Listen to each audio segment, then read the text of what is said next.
2022년 아이돌 그룹 아이브의 장원영이 봉황 비녀를 꽂고 패션 행사에 참석하자 진화의 누리꾼들이 자신들의 문화인 봉황을 훔쳤다며 장원영을 극렬하게 비난하는 사건이 발생했다.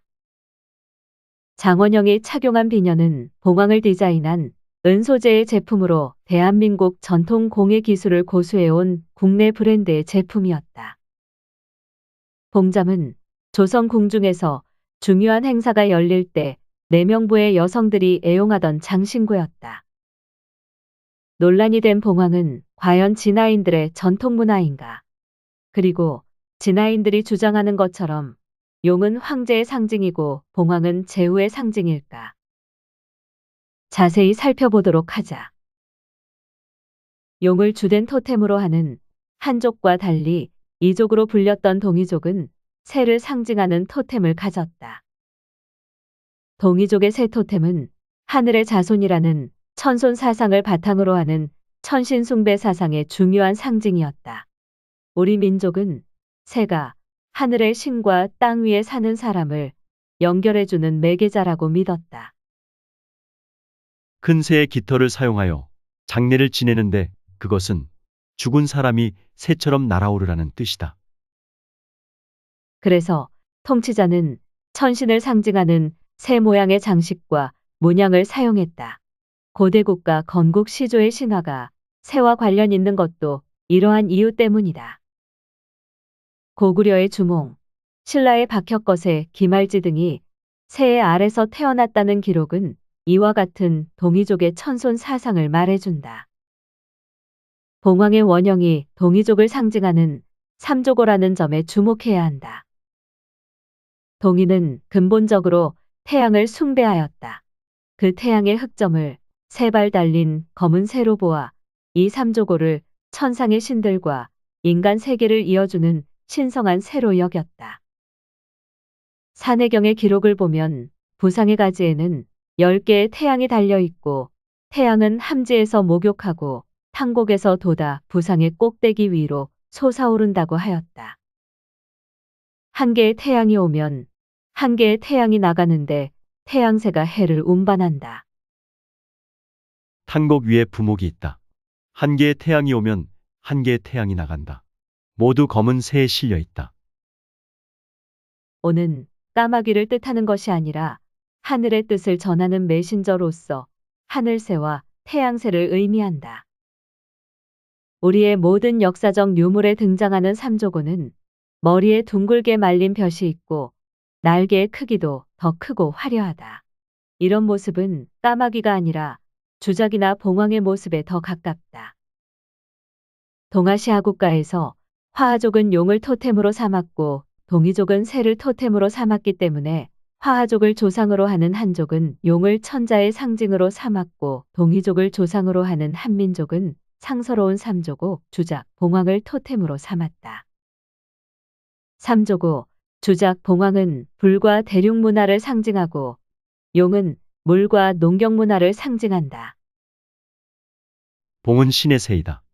동방 군자의 나라에서 나는데 사해 밖에서 날아올라 곤륜산을 지나서 지주에서 물을 마시고 약수에서 깃을 씻고 저녁에는 풍열에서 잔다. 이 새가 나타나면 천하가 크게 태평해진다.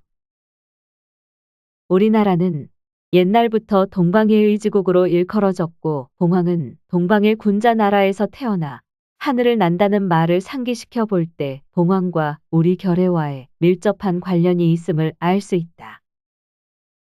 우리 민족은 예부터 봉황과 용 중에서 봉황을 우선시했다. 우리나라는 봉의 나라라고 할 만큼 문헌과 유물에 새가 많이 등장한다.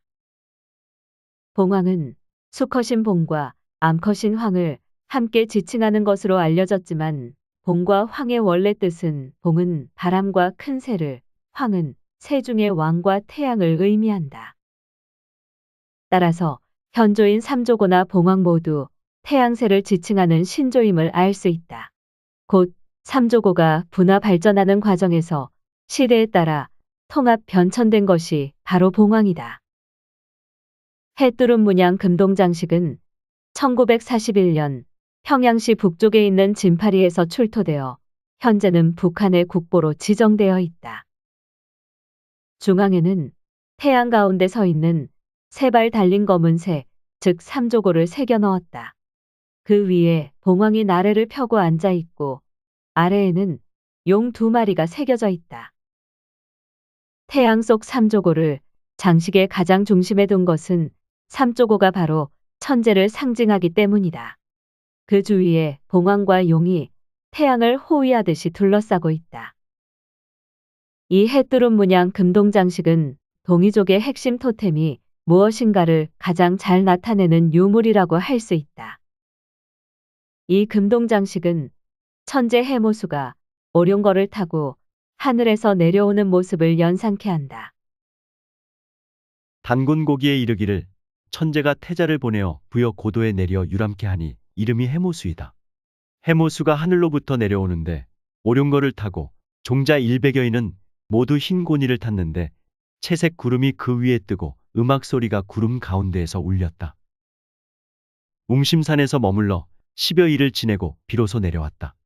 머리에는 오후관을 쓰고 허리에는 용광검을 찼는데 아침이면 이를 보고 저녁이면 하늘로 올라가니 세상에서 이르기를 천왕랑이라 하였다.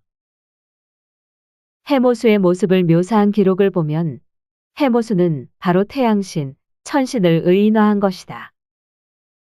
하늘에서 5마리 용이 끄는 오룡거를 타고 머리에는 오우관을 쓰고 용광검을 차고 나타나는 해모수의 모습은 바로 태양신의 모습이다.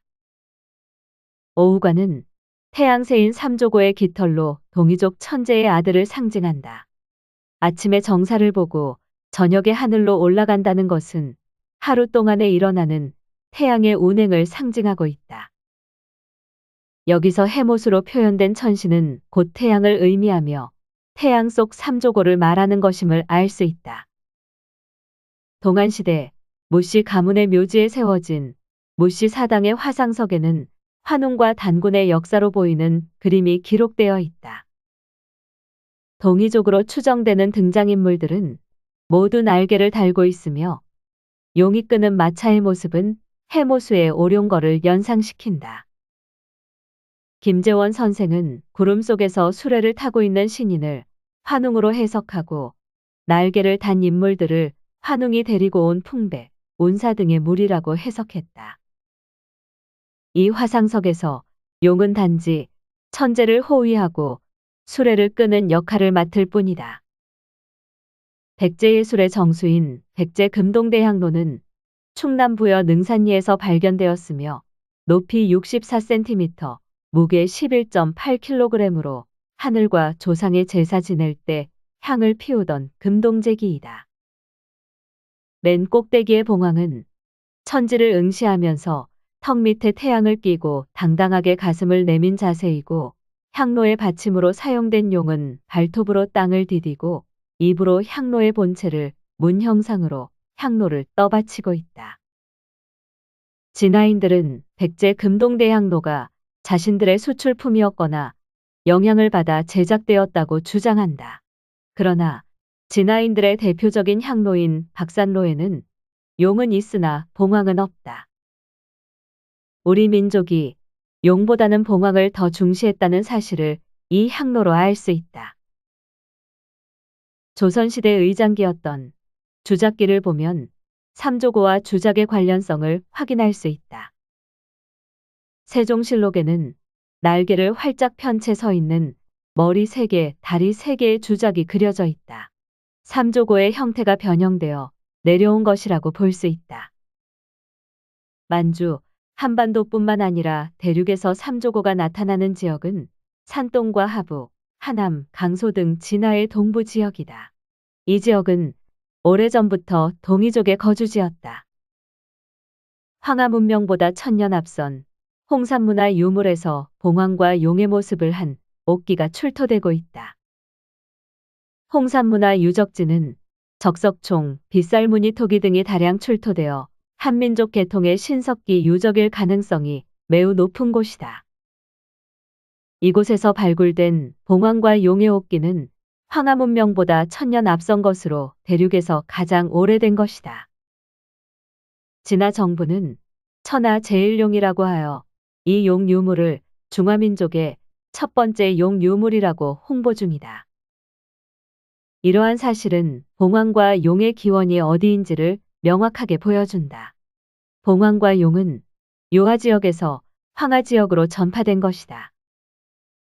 용을 화하족의 상징, 봉황을 동이족의 상징이라고 했지만 본래 용복 문화는 모두 동이족의 문화에 그 뿌리를 두고 있다.